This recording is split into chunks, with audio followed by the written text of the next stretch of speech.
Listo.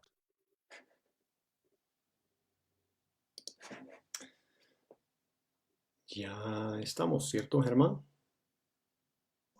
Correcto, ya estamos. Perfecto. Buenas tardes a todos. Espero que estén muy bien. Muchas gracias por acompañarnos. Yo soy Ian Middleton, profesor de etnomusicología del Departamento de Música.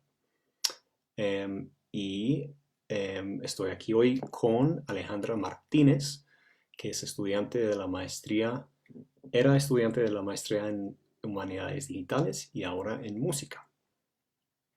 Quisiéramos darle las gracias a David por la parte de organización de este evento y a Germán por el acompañamiento logístico y técnico. Muchas gracias a los dos y a todos por estar aquí. Entonces, Alejandra, muchas gracias por tu tiempo hoy. Em, la idea es darte la oportunidad de explicar algo de tu investigación, pero quisiera empezar em, con ti misma. Cuéntanos un poco de ti, de cómo llegaste a estudiar la música alternativa de Bogotá y la escena en que se desenvuelve esa música. Bueno, buenas tardes para todas y todos. Al igual que el profesor Ian, agradezco por la invitación a ser parte de estos diálogos interdisciplinares. Estoy muy complacida de estar acá. Respondiendo a tu pregunta, Ian, sobre cómo llegué a investigar las músicas alternativas, pues antes quisiera hablar un poco más sobre mi recorrido.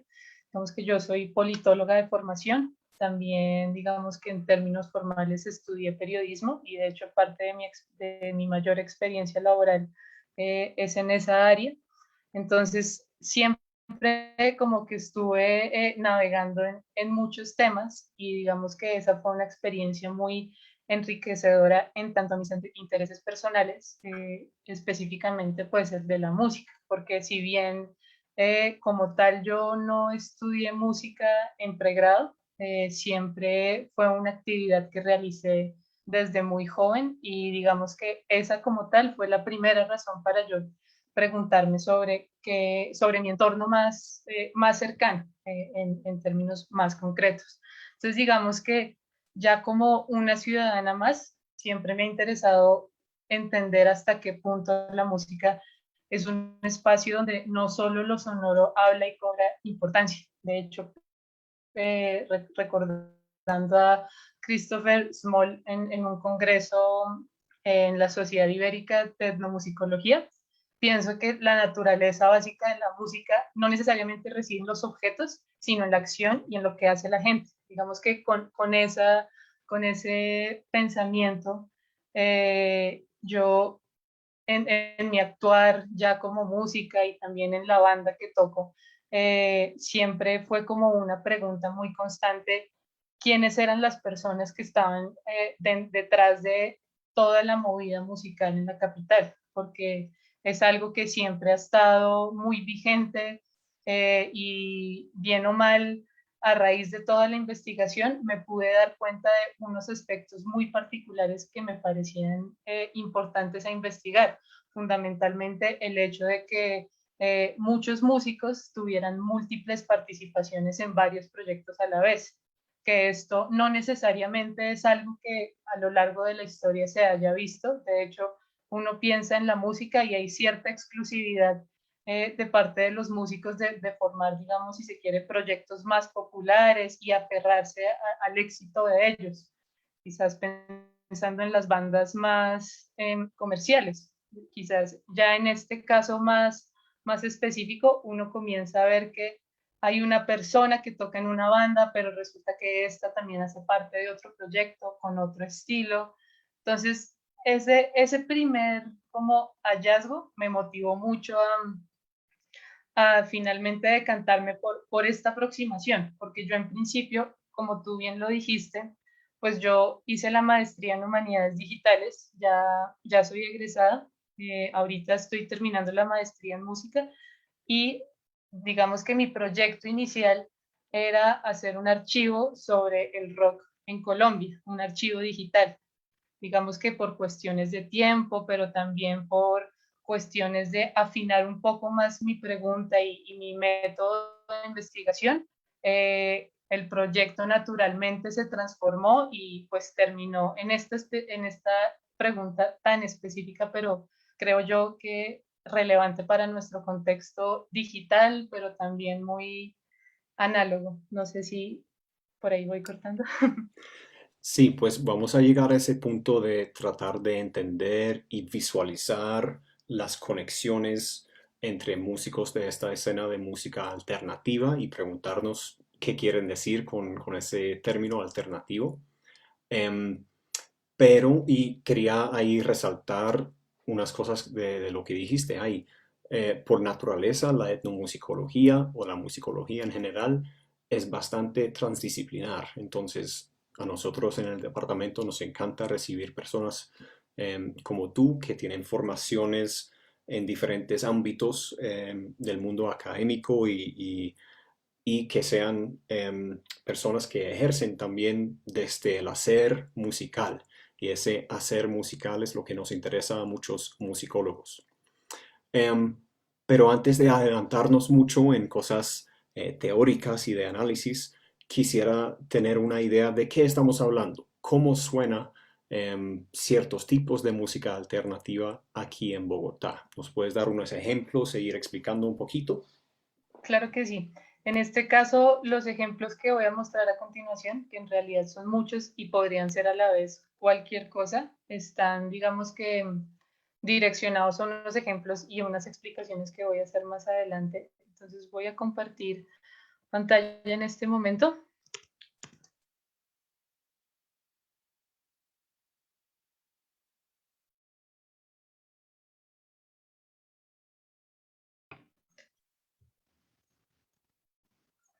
Ahí me confirman si lo están viendo.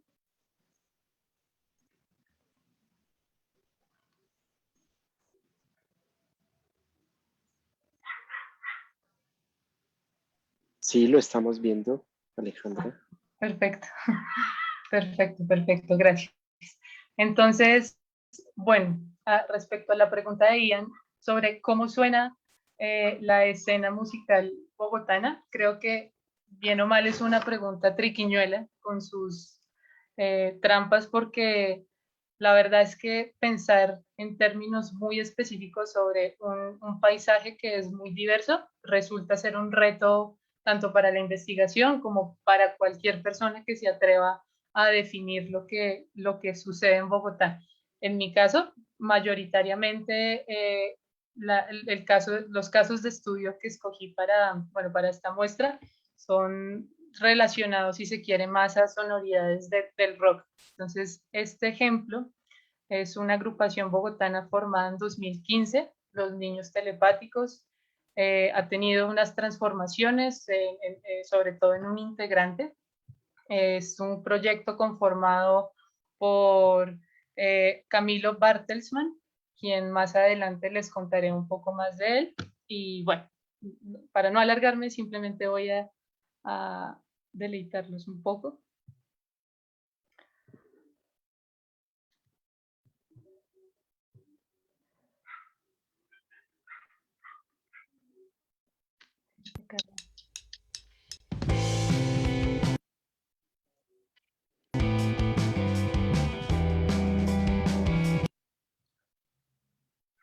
No sé si estén viendo bien, a mí se me traba cuando intento compartir. Un poquito, pero se escucha bien.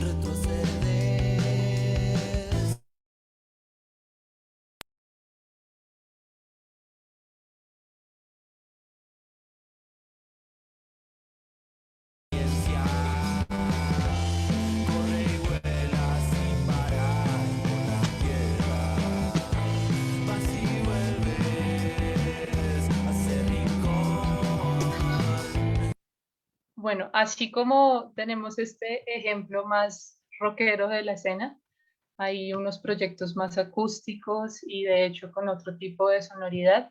Este es otro proyecto de músicas campesinas en la ciudad de Bogotá. En este proyecto también está Camilo Bartelsman, que bueno, ya les conté que también es miembro de los Niños Telepáticos. Entonces,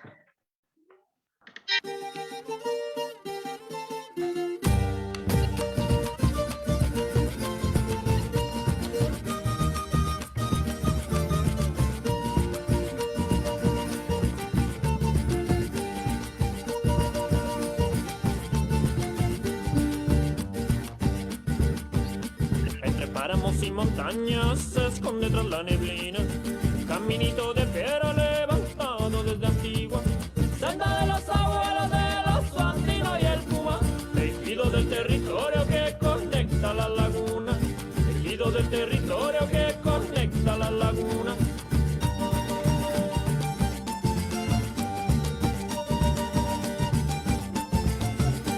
Del llano a la serranía, del altiplano a la sierra, de la selva a la nevada, recorriendo toda la tierra. Mamacita, Gualatata, Chiquis y Huercoya, compartiendo medicina, entrelazando las montañas, compartiendo medicina, entrelazando las montañas. Camino, camino, camino, camino, camino, caminito, camino, camino, camino, camino, camino, caminito, guardando la vida, cuidando paso a paso. entonces quise centrarme en estos dos proyectos más que todo, para hablar un poco sobre la naturaleza de lo que sucede en Bogotá. Fundamentalmente, estas dos bandas son un claro ejemplo también de la heterogeneidad sonora que ocurre en un solo espacio y al mismo tiempo esto que les mencionaba al principio sobre las múltiples participaciones.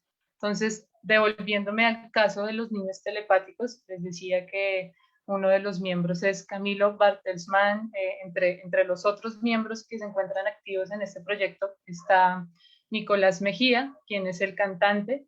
Él hace parte de otros proyectos ya no de rock. Tiene uno que pues es cantautor en un proyecto que se llama Nectalese y en otro proyecto más de rap que se llama Conjuro Epiléptico. El guitarrista, que se llama Antonio Cortés, hace parte de otro proyecto de jazz, se llama The Swinging Brothers. Por su parte, Camilo Bartelsman, quien ya lo vimos también en el Super Son Fraile Jónico, donde tocan músicas campesinas, hace parte también de las 1280 Almas como baterista. Es también miembro de una agrupación que se llama Polichinela y los Olvidados, en el cual comparte con otro miembro de las 1280 Almas, y también en otra banda que se llama Mula, la cual digamos que tiene un interés más experimental y un poco más coqueteando con el noise y con la improvisación libre. Entonces, eso por un lado, creo que es importante mencionarlo a propósito de estos ejemplos. No sé si quieras que desarrolle un punto en específico o que... Pues sí, yo creo que hay varios puntos de interés ahí, o sea, quizás una de las particularidades de esta escena de músicos que se consideran alternativos en algún sentido es precisamente esa conexión, ¿cierto? Y la posibilidad de una persona participar en muchos proyectos distintos, bastante distintos, en cuanto a su sonido y lo que quieren lograr. Me imagino en cuanto a sus públicos también habrá cierto overlap, pero también buscan otros públicos a través de estas músicas. Entonces es una escena bastante variada, pero también conectada, ¿cierto? Y tú tienes varias formas de mostrar eso. Sí, de hecho, digamos que esa variación y conexión fue uno de los primeros problemas a los que me enfrenté. Vale la pena, creo, hacer la confesión en este espacio, pues creo que también tiene un propósito pedagógico explicar un poco mi proceso, y es que yo cuando definir un poco el enfoque de esta investigación, estaba siempre bajo el lente de la escena del rock en Bogotá. Entonces, digamos que por eso la mayoría de mis referentes estaban inclinados hacia ese tipo de sonoridad.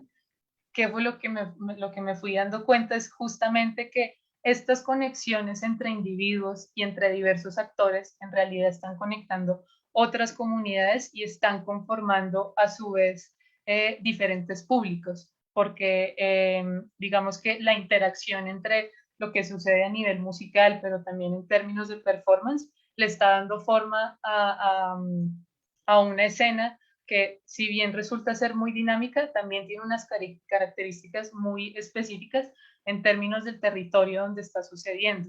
Pasa, por ejemplo, que esta escena se mueve mucho en ciertas localidades y no tanto en otras, o en unos lugares particulares. Entonces, todos esos elementos en realidad podrían darle una cara distinta a la investigación. Pero en este caso, yo creo que con el tema de la música alternativa y sobre todo con la cuestión de la independencia musical, es importante como comenzar a pensar sobre las dinámicas de autodifusión y autopromoción, que bien o mal resultan ser ese elemento que comienza a distinguir estas bandas de lo que está sucediendo en otros lados de la industria musical, que es justamente eso que me interesa entender, porque si bien hay unos casos de éxito de las grandes bandas que seguramente en nuestra memoria colectiva, como sea como bogotanos o como colombianos, se vienen a la mente, no sé, pienso en que Aterciopelados es una de esas bandas grandes que uno recuerda, pero que por debajo de esa esfera están sucediendo otras cosas que si bien no replican las dinámicas de la industria musical comercial, están encontrando sus propias formas para generar públicos, para mantenerse en el tiempo, para crear espacios, sobre todo en donde puedan presentarse, porque digamos que uno en estos tiempos digitales es una tentación pensar que en realidad la independencia se puede pensar es gracias a las plataformas digitales. Y sí, claro que estas han tenido un rol súper importante, el caso de YouTube, de Bandcamp, de Spotify, que cada vez diferentes personas pueden simplemente publicar sus músicas sin necesidad de un intermediario. Pero ¿qué pasa? Que al entender la naturaleza de este tipo de plataformas, también muchas de esas creaciones se pierden en el tiempo o en las lógicas de los algoritmos de estas plataformas. Entonces, de allí la importancia como de entender esa yuxtaposición entre lo que sucede a nivel digital, pero también a nivel análogo. Y es justamente esas comunidades que se empiezan a generar en torno a la actividad musical. El caso, por ejemplo, uno de los casos que referente que me ayudó a pensar esto es justamente que en los 60s y 70s con el movimiento hippie se comienzan a dar espacios de creación de eventos, no solo músicos, sino también de personas entusiastas y por supuesto líderes, activistas del movimiento hippie que empiezan a tomar en sus manos la creación de sellos discográficos independientes y también la creación de festivales que en ese momento a la industria musical no le interesaba promocionar porque sencillamente no respondían a un interés comercial y bailable. El componente del cuerpo en este caso va a ser muy importante para la acogida del rock y también su caída en el país, que hay un auge en los 50s y 60s con la llegada del rock, pero la verdad es que después se transforma porque ya otras músicas están tomando ese espacio de lo bailable. Entonces, digamos que son varios elementos los que surgen en estas conexiones que uno empieza a ver a medida de que encuentra datos que parecen ser anecdóticos. Como yo me preguntaba, pero ¿a mí qué me sirve saber que esta persona toca en esta banda y también en la otra? Pero cuando ya empiezo a ver que es un común denominador, digo, bueno, ahí está pasando algo, hay una sistematización que puede explicar por qué la escena es así y por qué se están generando también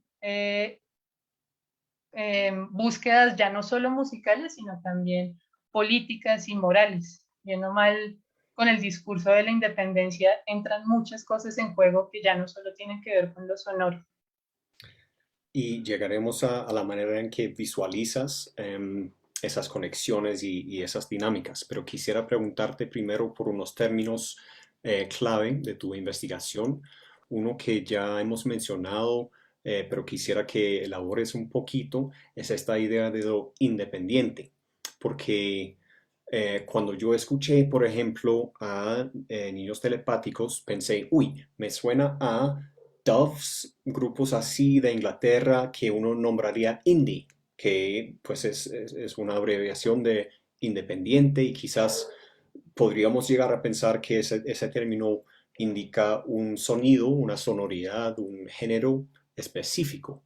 Pero creo que esa no es la manera en que utilizan el término la gran mayoría de los músicos aquí en Bogotá que se consideran parte de esa escena.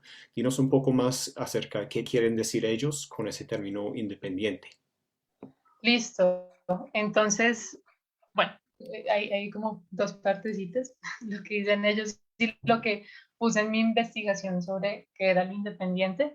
Y digamos que tú bien lo has dicho, digamos, está también esa pretensión de entender lo independiente por una sonoridad particular, pero la verdad es que detrás de eso hay una serie de categorizaciones que se escapan de lo sonoro y que empiezan a meter elementos políticos, sociales y económicos. Entonces, digamos que más allá de caracterizarlo en patrones estéticos, pienso que la experiencia de la música independiente conlleva transformaciones del mundo de la industria musical que permean el lugar de las escenas locales y globales gracias a la apropiación de nuevas tecnologías, pero también a las redes y vínculos sociales que mantienen una escena musical a flote. Qué pena que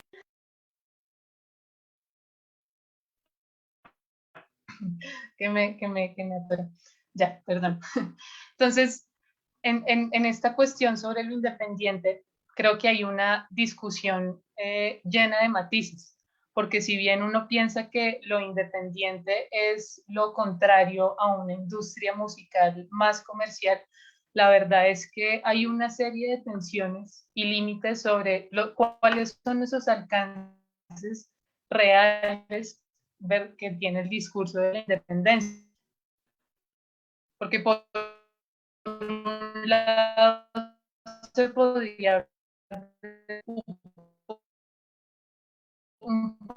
crear y generar o a través de colaboraciones artesanales, pero es una creación propia del capitalismo que coopta propuestas pensadas en contra de sí. Yo sé que puede llegar a sonar un poco enredado, pero es como si la independencia fuera producto, como en últimas, como ese espacio que delega el mismo el mismo sistema capitalista. Entonces, pues en esta orilla, las dinámicas de instituciones como los sellos discográficos se verían como una entrega al modelo capitalista, pues estos bien o mal tienen que generar rentabilidad para poder sobrevivir en el tiempo. Entonces ahí es cuando uno empieza a ver cuáles son esas negociaciones que sí o sí tienen que ocurrir en este ámbito. Y digamos que hay un autor que eh, pues ilustra esto muy bien, y es que cuando hablamos de lo independiente y sobre todo de lo underground, digamos que es un término que también se usa para referirse a lo independiente, podemos hablar de algo anticorporativo sin ser anticapitalista y que bien o mal expresa una batalla del microcapitalismo contra el macrocapitalismo. ¿Esto qué quiere decir? Que el microcapitalismo vendrían a ser los sellos independientes, los pequeños clubes, en este caso de Bogotá, lugares como Matic Matic, Latino Power, el Chamán, y el macrocapitalismo vendría a ser la industria del ocio y el entretenimiento mainstream. Entonces, al plantear como esa separación, es cuando uno empieza a ver y cuando uno se pregunta también en qué lugar están los músicos, en qué lugar están las personas que asisten a estos conciertos. ¿Son verdaderamente independientes? Entonces, ahí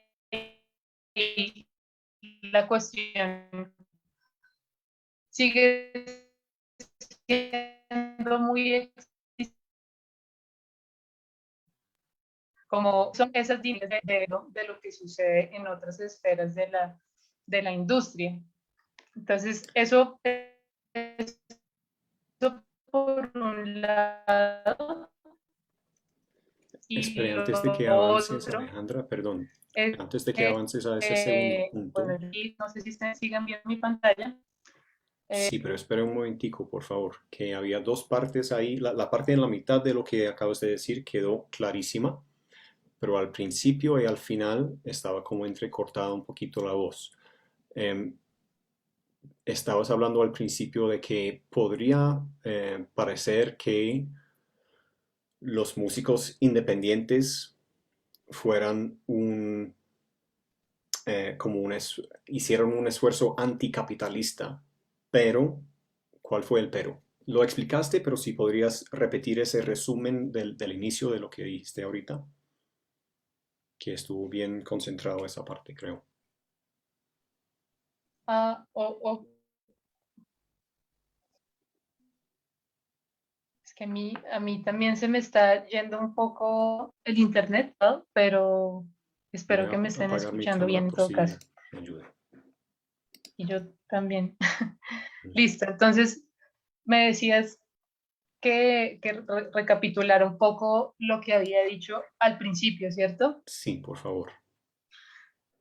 Bueno, yo hablaba que se podría hablar de un potencial para crear y generar procesos anticapitalistas, por ejemplo, a través de los vínculos de amistad y las redes de colaboración que se generan en una escena local y tan acogida a un espacio geográfico determinado, porque justamente lo que muestran estas redes de interacción y sobre todo estas redes de participación y es que de allí derivan unas participaciones de los músicos que van a comenzar a ayudar ya no solo a sus propios proyectos, sino a otros proyectos que por cuestiones de compartir un escenario o de compartir un trabajo en un sello discográfico emergente, terminan dialogando entre sí.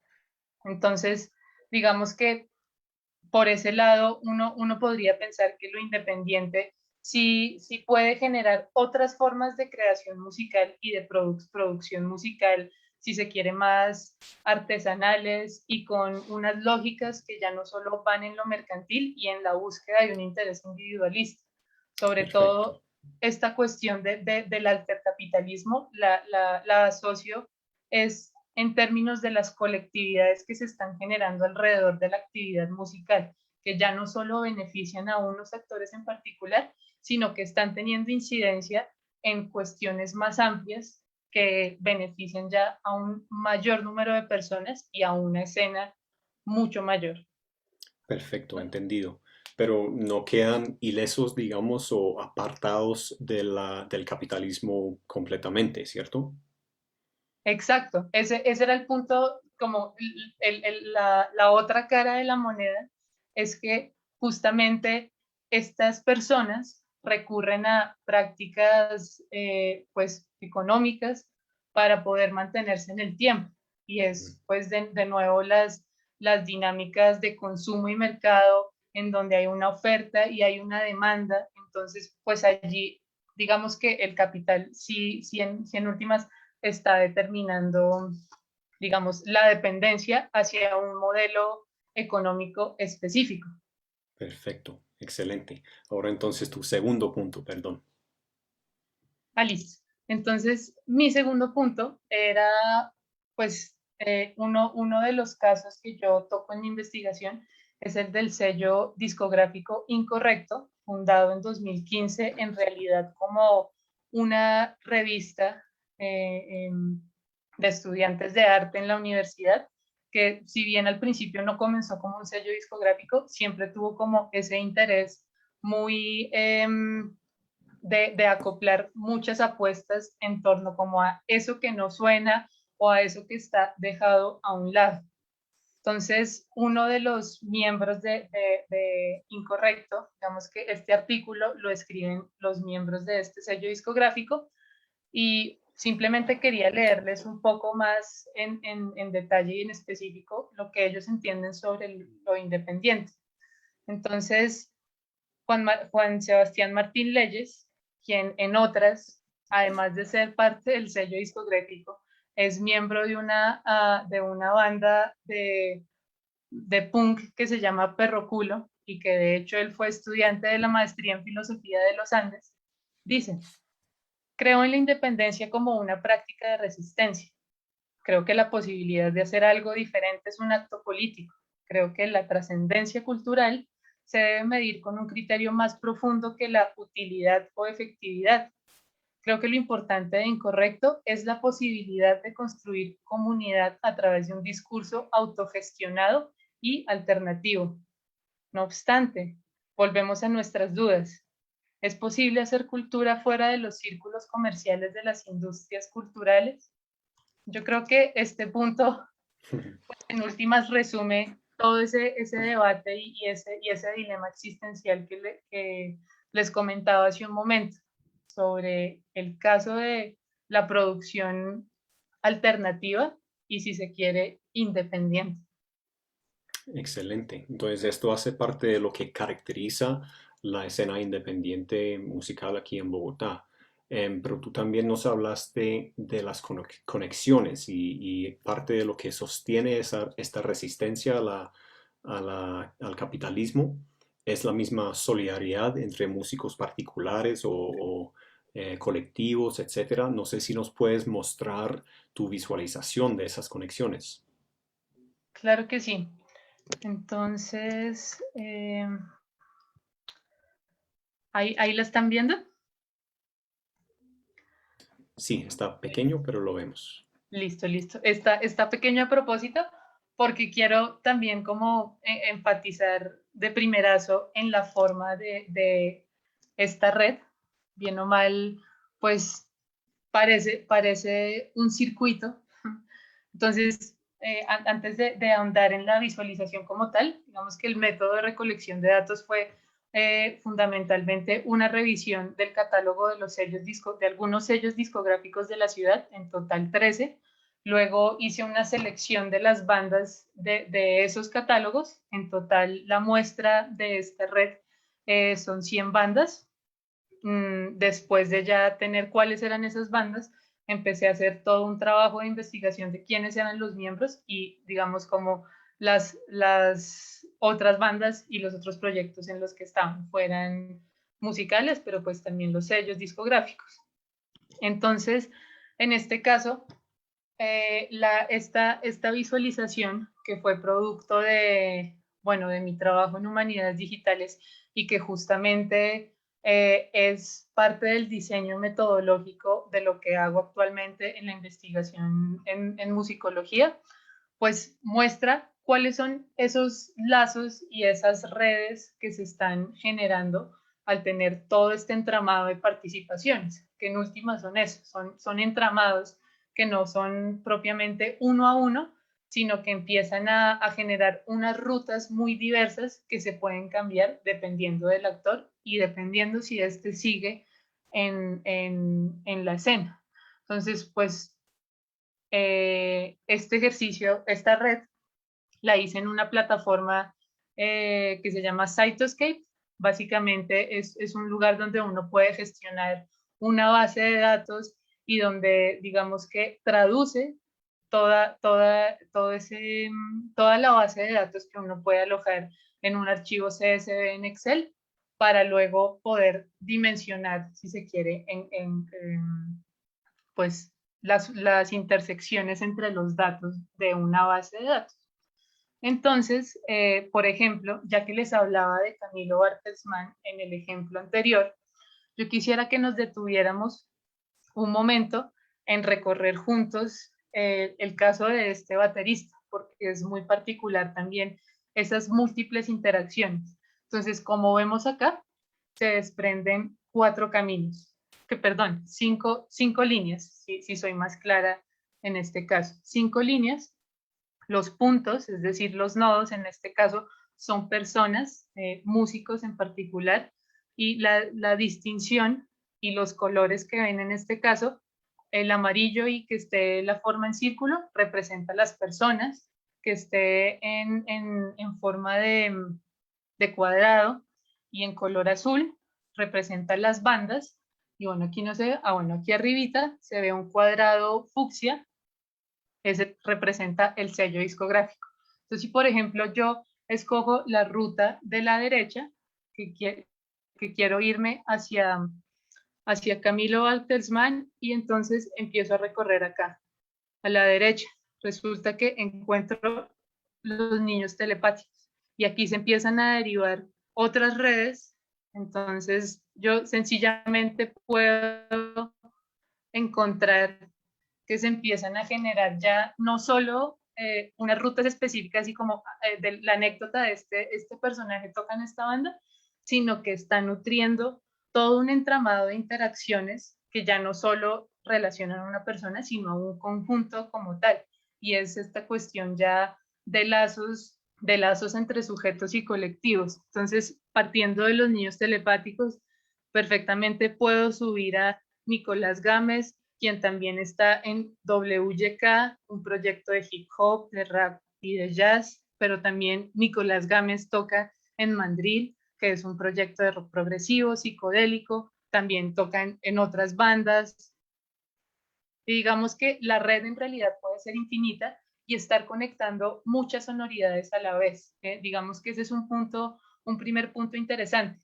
Y es que, en primer lugar, como les decía al principio, yo me había centrado como en el caso del rock en la ciudad, pero la verdad es que me daba cuenta que este término era muy efímero, porque lo que me estaba demostrando estas redes entre actores era que se estaban generando unos diálogos más allá de una sonoridad específica y que empiezan a generarse ya unos vínculos muchísimo más complejos en todas estas interacciones y por supuesto en la escena como tal. Perfecto, entonces ya nos mostraste dos tipos de música em, que hace este nodo, digamos, que conecta por lo menos dos bandas. No sé si nos gustaría mostrar otro ejemplo y contarnos cómo se relaciona con esta red. Claro que sí. En todo caso, vale la pena hacer la aclaración antes de ir a ese punto, que digamos que la navegación en esta visualización está pensada para un objetivo muy particular, y es que, bien o mal, esta visualización es un diseño para mi investigación, que me sirve para encontrar ciertos patrones, pero que en este momento no está pensada como una interfaz de usuario. De ahí que, digamos, de pronto la página no sea tan amigable y que, digamos, sea muy específica y haya unos parámetros bueno, más técnicos que derivan justamente del tipo de plataforma que son. Entonces, ya hablando de incorrecto, ya pues creo que he hablado un poco más del sello, quisiera que tuviéramos a pensar en otra banda para explicarles justamente a qué estoy haciendo referencia con lazos de solidaridad y por qué es importante pensar este fenómeno social en términos de redes. Entonces, bueno, la navegación, en este caso, para mí como investigadora en esta visualización, me permite también buscar nodos específicos, sean bandas, sean personas o sean sellos discográficos. En este caso, pues quisiera mostrarles el caso de Marta Rivera. Si bien aquí, pues se montan los textos, empieza bueno, porque en realidad no es una plataforma ni una herramienta digital perfecta, pero que sí permite un poco decantar más los datos. Yo puedo hacer este ejercicio. En todo caso, antes de nada, quisiera mostrarles a qué me refiero con Marta Rivera y quiénes son. Entonces, Marta Rivera está conformada por Viviana Rojas, la cantante, quien también es miembro del sello discográfico Discos Cabeza, y otros grupos como Licuadoras Luminosas y Las Extintas. Mateo Rudas, quien también es miembro de Leche de Tigre, junto a su hermano, que también es Santiago Rudas, quien toca en Leche de Tigre, pero también en otro proyecto que se llama Cerro Oriental. Y Andrea Hoyos, que es, entre otras, miembro de Balandra, Cachicamo, Cotopla Boys y Dorado Candúa. Entonces vamos a escucharlos un momentico para que veamos qué tipo de bandas es las que aparecen en esta red.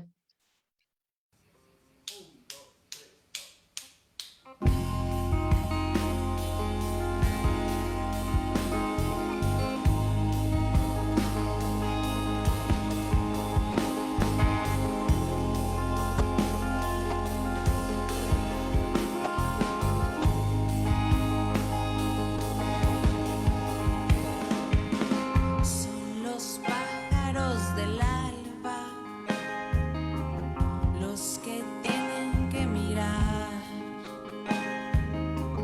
cuando el viento que los lleva. Bueno, dejo hasta ahí para ya centrarme en lo que nos muestra la red. Entonces, bueno, aquí en pantalla vemos a Viviana Rojas, quien les mencionaba que también está en el sello discográfico Discos Cabeza y en otra agrupación que se llama Licuadoras Luminosas. Y en este caso, Andrea Hoyos, que hace parte de bandas como Dorado Candúa, Cachicamo, Cotopla Boys, que no necesariamente son proyectos estrictamente relacionados a una sonoridad más rockera. Entonces, cuando uno navega, en realidad son muchas las rutas en las que uno puede llegar a encontrar la banda. Yo, por ejemplo, pues como ya estoy más familiarizada, pues sé más o menos hacia dónde coger en este caso. Entonces vemos aquí que empiezan a aparecer los actores que les comentaba hace un momento. El caso aquí de Viviana Rojas, que como les decía, hace parte del sello discográfico Discos Cabeza, en donde también hace parte Astrid Ávila, quien también hace parte de la agrupación Las Extintas.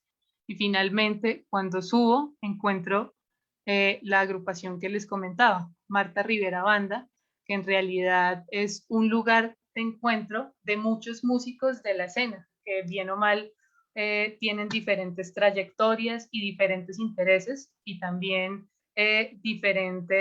pertenecen a diferentes industrias.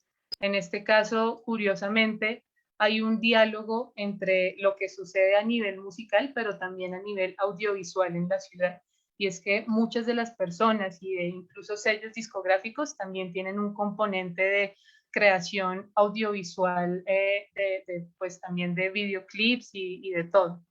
Entonces, en este caso, se teje una red de apoyo que favorece la divulgación desde los sellos en cuestión, pero también desde las diversas bandas a las que pertenecen los miembros de Marta Rivera. Vemos aquí que el impacto de estar en varias agrupaciones se percibe en los otros proyectos a los que hacen parte los hermanos Rudas, Viviana Rojas y Andrea Hoyos, pues desde esto se crean vínculos y entramados que resultan en más colaboraciones que ya no solo los benefician a ellos como un individuo, sino a una serie de entramados mayores. Entonces, digamos que con este panorama, las redes de colaboración derivadas han forjado la posibilidad de dar fuerza a una escena en crecimiento constante. En muchos casos, son los músicos pertenecientes a estos colectivos de trabajo, dícese sellos discográficos, quienes se han convertido en interlocutores y gestores de otros proyectos hermanos que necesitan ayuda. Y como resultado, pues también se trasciende la esfera del interés individual de lo musical y se han transformado en sujetos activos que generan comunidad por medio de lazos de solidaridad y el desempeño de otras funciones dentro de la red, cuestión que en este caso no se ve. Y digamos que si bien este ejercicio de visualización resulta pertinente para que yo encuentre cuáles son esas rutas de interacción, la verdad es que también se escapan otra serie de elementos que he encontrado a lo largo de la investigación, y es que ya los músicos, más allá de esta red que se teje, empiezan a desempeñar otros roles más allá de su función musical. El hecho de que alguna persona sea artista y que le permita y que pueda ayudar en la creación de un video a otra banda, o que porque mi amigo que toca en esta banda me quiere ayudar a recolectar la plata para ingresar en un concierto, pues en realidad todo esto empieza a complejizar qué es eso que está ocurriendo en este caso de estudio.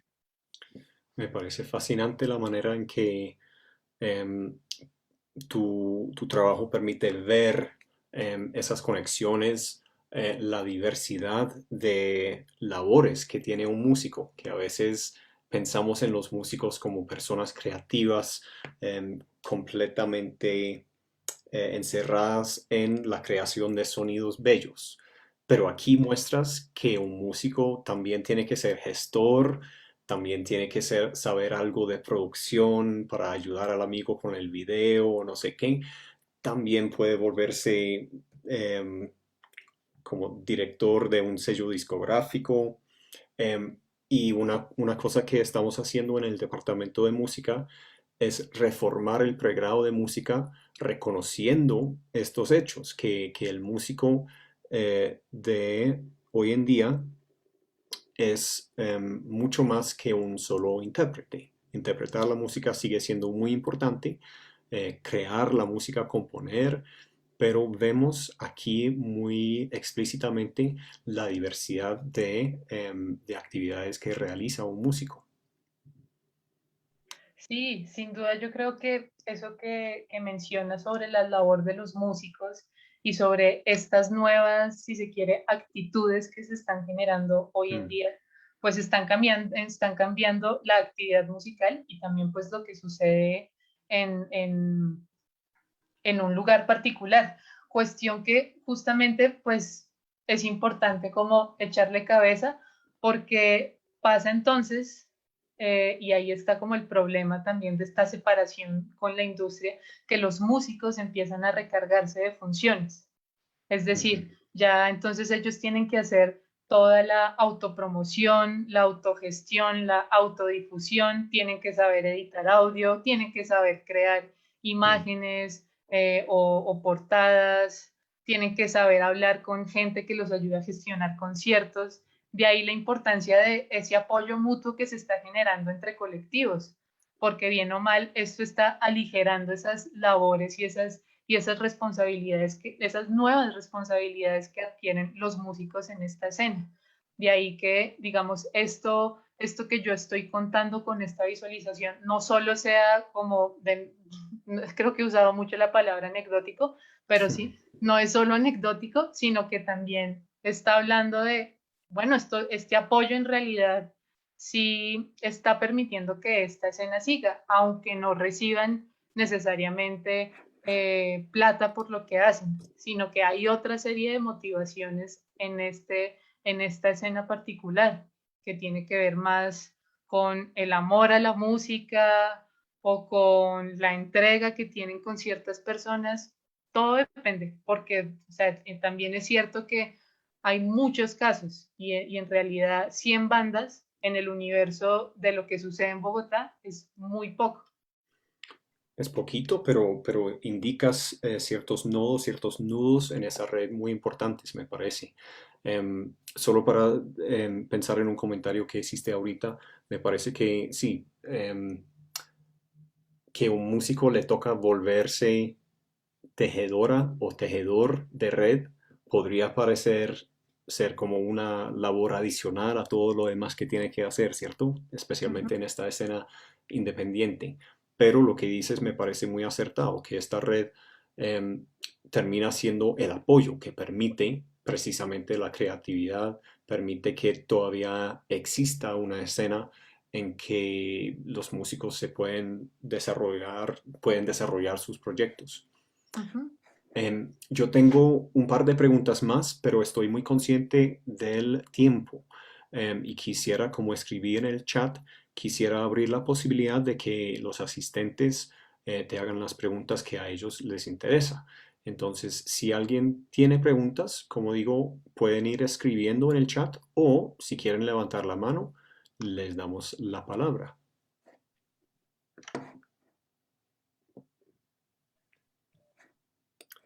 Mientras vayan pensando, yo te quería preguntar por varias cosas, pero digamos, Bueno, ¿cuál escojo? Quizás el próximo paso. Cuéntenos un poco más de qué estarás haciendo como parte de tu maestría en música que no desarrollaste tanto en la maestría en humanidades digitales. ¿Cuál es el nuevo enfoque en esta investigación? Bueno, listo. No sé si nuevo enfoque, pero creo que un enfoque más musicológico, porque bien o Ujú, mal la intención que yo tenía para humanidades digitales era también pues poder llevar a cabo esta visualización que implicaba también una serie de retos técnicos y por supuesto de decidir qué herramienta utilizar y por qué.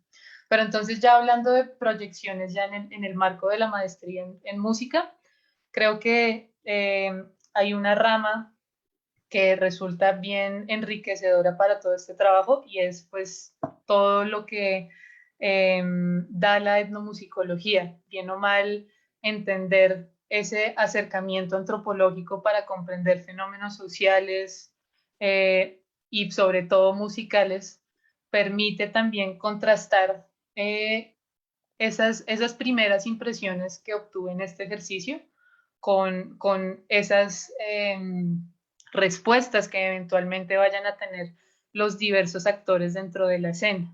Porque si bien yo para este caso quise centrarme solo en los músicos, la verdad es que de nuevo la red resulta ser mucho más grande y hay una serie de otras personas que están apoyando mucho lo que está sucediendo. El caso de, pues, de personas en el campo de los medios y de la difusión que estén reseñando lo que está sucediendo en la escena, pues resulta importante y necesario para entrevistar. Eso por un lado, y también me interesa, digamos, que seguir abordando la utilidad de esta metodología que usa una visualización de redes, pero también para jugarle a otros públicos desde lo que es la disciplina de la musicología. Porque si hay algo que me inquieta es que esta investigación no solo sea objeto de consulta para académicos y para personas dentro del departamento, sino que también sea algo útil en términos de lo local. Bien o mal, yo estoy situada en un contexto muy particular como miembro, como ciudadana de Bogotá. Entonces sí me interesaría que esta visualización, además de permitirme investigar, fuera una interfaz de usuario, quizás que ya juegue con componentes sonoros en la red, porque vemos también que hay una riqueza impresionante que está generando un relato mmm, muy particular sobre cómo suena lo independiente. ujú.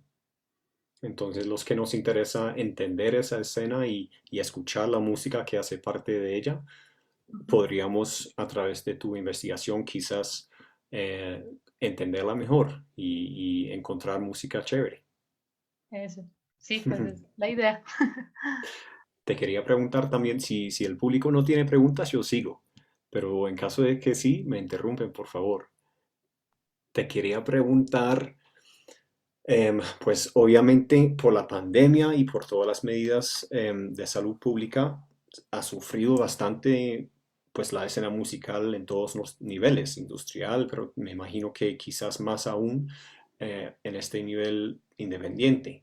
Te quería preguntar si has podido como diagnosticar, si tienes un sentido de cómo, en qué estado está esta escena. Las bandas están em, volviendo a tocar, se están volviendo a abrir algunos venues, se puede salir a escuchar esta música, dice con esperanza. Con esperanza, y creo que sí. ¿Sí? Creo que sí, porque, eh, bueno, bien, la reactivación en la ciudad también en este momento le está apostando mucho a los espacios culturales para resignificar lo que implica vivir una ciudad. Y vivir una ciudad creo que está transversalmente relacionado a esas actividades que uno hace entre amigos, bien o mal. Esta escena es de mucho, coloquialmente, de mucho parche, como de muchas colectividades que se reúnen en torno a una actividad específica y sí hay lugares que ya están activando los conciertos los lanzamientos de discos. Por ejemplo, Incorrecto, a propósito, en este momento está gestionando, bueno, una serie de conciertos de un festival que se llama Caballito del Diablo, en donde hay de bandas, desde bandas así de lo más rockeras, de lo más experimental, al folclore, pero en realidad yo sí creo que es muy positivo lo que viene, porque de nuevo, pues entender que esta escena resulta también siendo un nicho, pues también está incentivando ese movimiento constante de personas que empiezan a conocer lo que sucede en la ciudad. Entonces yo sí creo que aunque haya pandemia, siempre hay creatividad y yo creo que, claro, pues digamos, por un momento se intentó reactivar todo esto de los conciertos en términos digitales, pero yo creo que la interacción física es como esa otra parte que en el año pasado se perdió totalmente y que bien o mal hay unas ansias por revivir eso, no solo de parte de la audiencia, sino también de muchas bandas. Creo que en lo que respecta a mi experiencia personal, he visto que ya muchas bandas amigas también han estado publicando los lugares donde van a estar, incluso también obras de teatro que musicalizan. Entonces uno empieza a ver, no, es que hay mucho por hacer y hay mucho por conocer. Perfecto. Les cuento a las personas que nos acompañan que si les interesa este tipo de proyecto o otras investigaciones que están llevando a cabo tanto estudiantes como profesores de la facultad, hay más videos de clases abiertas. Un ejemplo es una que hice yo acerca de un proyecto que estamos realizando en Siloé, en Cali. em, que muestra algo parecido a lo que acabas de decir, que una parte muy importante de hacer música juntos es poder parchar y que salgan ideas y creaciones nuevas a través de esa interacción informal. Juan Sebastián tiene una pregunta que creo que será la última para cerrar la sesión de hoy. Juan Sebastián, adelante. Sí, buenas tardes, ¿me escuchan? Sí, señor, adelante.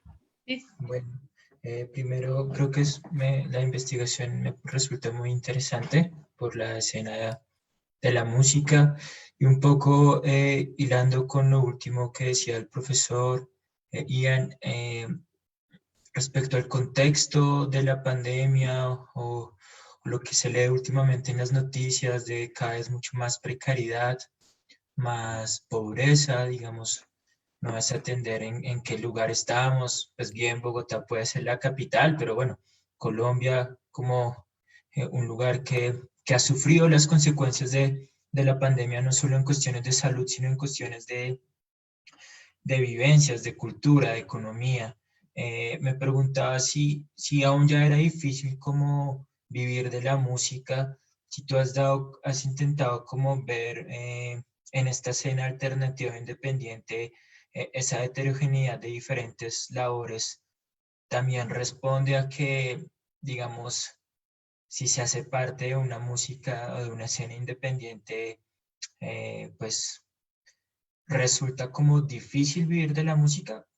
No sé si tu trabajo llega hasta allá, pero digamos, mi pregunta sería si es por elección que ellos deciden cómo ser, digamos, coloquialmente toderos o realmente es producto de esa precariedad y de, si se quiere, las dificultades de un Estado o diferentes entidades que ayuden a esta escena, pues que tengan que, digamos, autogestionarse, autoproducirse y bueno, y todo eso sintetizado es pues digamos, me parece curioso en términos, no sé, de antropológicos o investigar cómo de qué viven todos estos personajes, digamos, resultan como proyectos, por supuesto, vitales, pero a la vez secundarios en tanto que tienen otras profesiones, otras cosas, o algunos de estos músicos logran ser independientes y a la vez tenerlos como proyectos de vida. Qué pena si me alargué. no, está perfecto, Sebastián, muchas gracias por la pregunta. Uy, yo creo que es complejo hablar sobre sobre pues vivir de la música y también sobre si verdaderamente es precariedad. De nuevo, yo creo que aquí entra en juego algo y es las aspiraciones que tiene cada persona en la escena, porque no necesariamente buscan un interés económico de sobrevivir, sino que lo hacen por amor al arte, casi que por pasión. Sin embargo, yo creo que aquí hay un elemento muy interesante en ese margen de supervivencia con la música, que creo que tiene que ver con el profesionalismo. En cierto modo, dentro de esta escena hay casos heterogéneos y experiencias de vida que son muy diferentes los unos del otro. Uno puede encontrar el músico más recorrido que se fue a estudiar en otro país y que viene y que tiene apoyo de IDARTES o que tiene mayor reconocimiento. El caso, por ejemplo, de Mario Galeano, de Pedro Ojeda, que ya en este momento, pues seguramente con mejor solvencia económica, se dedican a la música desde muchas esferas, desde la producción musical, pero también desde la docencia. En este caso, un común denominador es encontrar pues a músicos de profesión dentro de la escena que desempeñan roles de productores, pero también a los músicos empíricos, quienes están teniendo en este momento dobles trabajos o dobles profesiones, porque bien o mal dedicarle tiempo a un proyecto, sea musical o sea de cualquier índole, implica cierta profesionalización. De otra forma, quizás no tan formal, pero que bien o mal la práctica sí está dando conocimiento en un área específica. Entonces, yo creo que sí hay como una precariedad, pero al mismo tiempo hay formas creativas de enfrentar esos retos que aparecen en el musical como tal. Y es justamente estas redes de apoyo están dándole solvencia a que los proyectos permanezcan o que tengan mayor movimiento. De ahí la importancia, creo yo, de apoyarse entre sujetos y sobre todo entre colectivos, porque es más difícil para una persona por sí sola desempeñarse en un mundo tan feroz y a la vez tan cruel como puede ser el de la industria musical. Y yo creo que por eso este tipo de espacios, así sea que partan desde lo artesanal, pues están generando cambios en las realidades de muchos músicos dentro de la escena. Bueno, Juan Sebastián, muchas gracias por la pregunta. Gracias a todos los asistentes por acompañarnos en esta clase abierta. A Germán y David por la gestión y Alejandra, de nuevo, muchísimas gracias por explicarnos tu investigación como un ejemplo de lo que se puede realizar en la maestría aquí en la Facultad de Artes y Humanidades. Muchas gracias por tu tiempo y esperamos ver los resultados más adelante de la maestría en música. Claro que sí. Muchas gracias a ti, Ian, por confiar. Claro que sí, un gran placer. Bueno, muchas gracias a todos. Con esto vamos Gracias a ti, cerrando la Ian, clase a abierta. todos.